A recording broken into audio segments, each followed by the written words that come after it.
Jake had always loved driving at night. The roads were quieter, and he could think in the stillness, letting the hum of the engine soothe him. He was heading back home from a long business trip, and the highway stretched out before him like an endless ribbon under the moonlight. The GPS said he had about 2 hours left, but he wasn't tired. Not yet. The radio fizzled in and out of static, so he turned it off. Outside, the world was empty.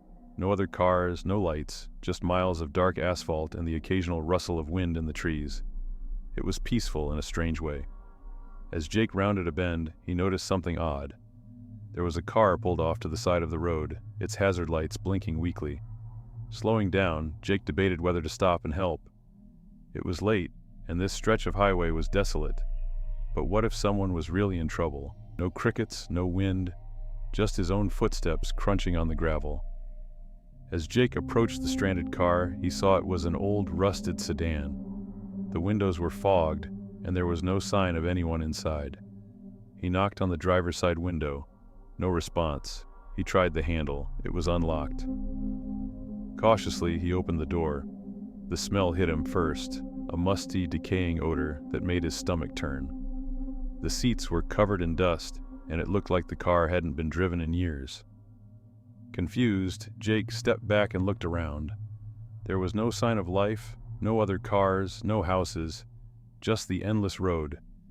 His flashlight flickered, and in the beam, he saw something on the passenger seat, a crumpled piece of paper. Hesitant, he reached in and grabbed it. Unfolding it, he saw a scrawled message, "Don't stop, keep driving, they're watching." A chill ran down his spine. Suddenly, from the trees lining the road, he heard a faint sound, a soft, whispering voice. It was barely audible, but it was there, and it seemed to be calling his name. Jake quickly backed away from the car, heart racing. He glanced up and down the highway, still no cars. The whispering grew louder, though it was still impossible to make out the words. Without thinking, Jake ran back to his truck, jumped inside, and locked the doors. As he sped off, he couldn't shake the feeling that something was watching him, something lurking in the shadows just beyond the reach of his headlights. He glanced in the rearview mirror and froze. There, in the back seat, was a figure, pale with hollow eyes and a twisted grin. Jake slammed on the brakes, heart pounding in his chest. But when he turned around, the back seat was empty. His breath came in ragged gasps. Was he losing his mind? He floored the gas, desperate to put as much distance between himself and that car as possible. But the road ahead didn't look familiar anymore. The GPS kept recalculating, and the miles seemed to stretch longer and longer. No matter how fast he drove, it felt like he wasn't getting anywhere. Then, out of nowhere, the car's radio crackled to life. At first it was just static, but then the whispering voice came through again, clearer this time. "You can't leave, Jake. You belong to the highway now." His hands tightened on the wheel as fear gripped him. He tried to turn off the radio, but the knob wouldn't budge. The voice continued, mocking him, taunting him, growing louder and louder until it was all he could hear. The road ahead began to twist and turn in unnatural ways, the lines on the pavement warping and blurring. The trees on either side of the highway seemed to move, their branches stretching toward him like skeletal hands. Jake's vision blurred, and for a brief moment, the headlights illuminated something standing in the middle of the road. A tall, shadowy figure, its eyes glowing red. Jake swerved to avoid it, but the truck spun out of control. He skidded off the road and crashed into a ditch, the impact knocking him unconscious. When he came to, the world was dark. The truck's engine was dead, and the air was thick with that same rotting smell from the car. Slowly, he crawled out of the wreckage, his body aching. The highway was silent again, but the whispering had returned, surrounding him from all sides. Jake staggered onto the road, looking around in a daze. The figure was there, standing just a few feet away, its face hidden in shadow. It took a step forward, and then another, its movements slow and deliberate. Jake tried to run, but his legs wouldn't move. The figure reached out with long, bony fingers, and as it touched him, a cold, searing pain shot through his body. The last thing he heard before everything went black was the whispering voice in his ear. "You shouldn't have stopped." The next morning, a passing driver found Jake's truck abandoned on the side of the road, the door hanging open. There was no sign of him anywhere, just the faint scent of decay and a crumpled note on the seat that read, "They're always watching." No one ever saw Jake again, but the whispers on the midnight highway never stopped.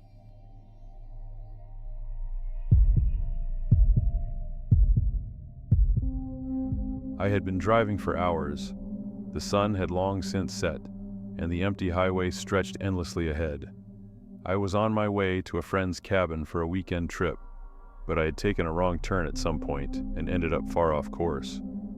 The GPS on my phone kept losing signal, and the roads were becoming more and more unfamiliar. My gas gauge was creeping toward empty, and I hadn't seen another car in what felt like hours. Frustration gnawed at me, and I knew I had to find a gas station soon. I was in the middle of nowhere. No houses, no stores, nothing but miles of empty road and dense woods on either side. Just as I was beginning to panic, I saw a sign in the distance. The headlights illuminated a small, rusty sign that read, "Pine Hollow, 2 miles. Thank God, I muttered to myself. At least there was a town nearby. Maybe I could get gas and ask for directions. I followed the narrow, winding road that led off the highway. It was lined with towering trees, their branches reaching out like skeletal hands. The further I drove, the darker it seemed to get. The moon barely pierced through the thick canopy, and the road felt eerily deserted. After what felt like forever, the headlights illuminated a small, run-down gas station on the outskirts of a tiny town. The station looked ancient, like it hadn't been updated in decades. The flickering neon sign above it barely worked, and there was only one pump. A small convenience store sat next to the pump, its windows covered in grime, and an old, weathered man stood behind the counter inside, visible through the dim light. Reluctantly, I pulled up to the pump and got out. The cold air hit me like a slap, sending a shiver down my spine. I grabbed the nozzle, but the pump wasn't working. Sighing, I realized I'd have to go inside to pay. I wasn't thrilled about it. The place gave me a weird vibe, like it was frozen in time, but I didn't have much choice. As I walked toward the door, I noticed how quiet everything was. Too quiet. There wasn't the usual hum of distant traffic, no wind rustling the trees, not even the sound of insects. Just silence. The only thing I could hear was the crunch of gravel under my boots and my own breathing. I pushed open the door, and a bell above it rang. The inside of the store smelled musty, like it hadn't been aired out in years. The shelves were half empty, stocked with dusty cans and snacks that looked ancient. The man behind the counter looked up as I approached. His face was weathered and leathery, with deep lines etched into his skin. His eyes were dull, like he'd seen too many things for one lifetime. "Need some gas," I said, trying to sound casual.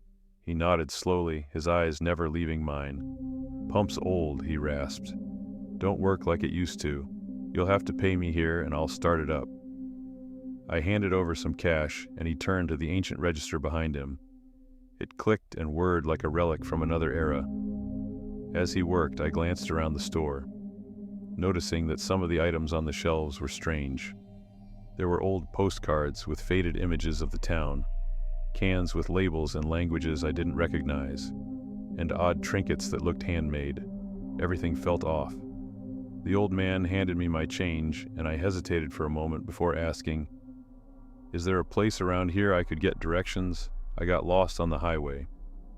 He paused, his gaze turning sharp for a moment.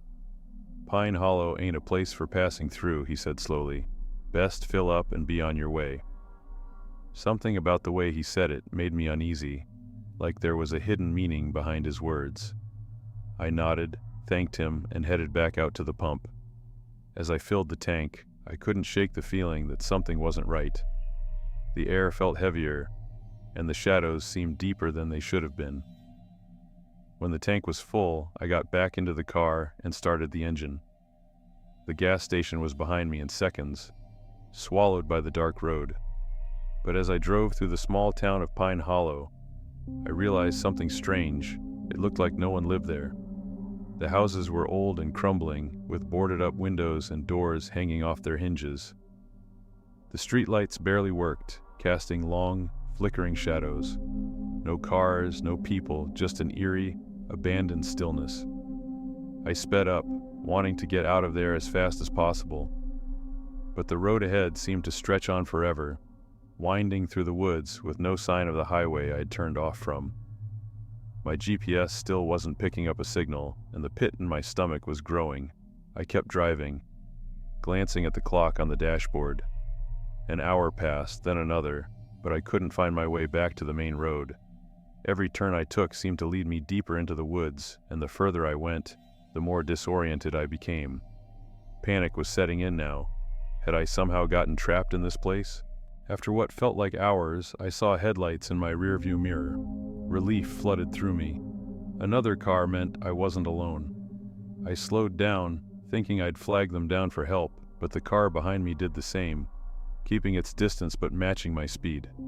I drove faster, but the car stayed behind, always just out of reach. My heart was pounding in my chest. I couldn't shake the feeling that something was very wrong. It wasn't just a coincidence. It was following me. In a blind panic, I took a sharp turn down a narrow dirt road, hoping to lose the car, but as I did, the headlights disappeared. It was gone, just like that, and I was alone again. I slammed on the brakes, pulling over to the side of the road to catch my breath. My hands were trembling and my mind raced with thoughts. Where was I? Why couldn't I find my way out? Suddenly, a loud thud came from the back of the car. I froze. It sounded like something or someone had hit the trunk. My breath caught in my throat as I slowly turned to look. The trunk was closed. There was no one there, but I knew I hadn't imagined the noise. I jumped out of the car, my pulse pounding in my ears. I walked around to the back, my heart racing. I reached for the trunk handle, my hands shaking, and slowly lifted it open. Nothing. The trunk was empty.